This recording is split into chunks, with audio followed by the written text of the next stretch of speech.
Result খারাপ হলো, কি চাপ, কি করলি সারা জীবনে, এসএসসি A+ পাইতে পারলি না, বেচারা গলা আটকাইতে মরে গেল।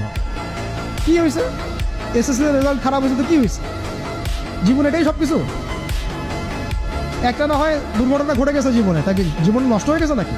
পিতা মাতার চাপের কারণে এই যে চাকরি পাইস না, সারা জীবন ধরে খাওয়াইলাম পড়াইলাম, চাকরি করতে পারিস না, আমাদেরকে দেখতে পারিস না, চাপ দিতে দিতে বেচারা এখন মাদকের দিকে। পরিবারের চাপ নিতে পারে না, ওই যে মাদকের কাছে গিয়ে শান্তি খুঁজতেছে।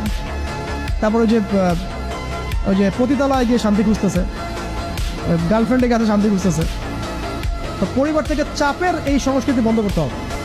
পরিবারের সন্তানদেরও পিতা মাতাকে চাপ দেওয়া উচিত নয়, পিতা মাতার উচিত নয় সন্তানকে চাপ দেওয়া, বরং তার প্রতিভাটাকে ফাইন্ড আউট করে আপনি বিচক্ষণ বাবা হিসেবে আপনি দেখবেন যে তার প্রতিভা কোন দিকে আছে।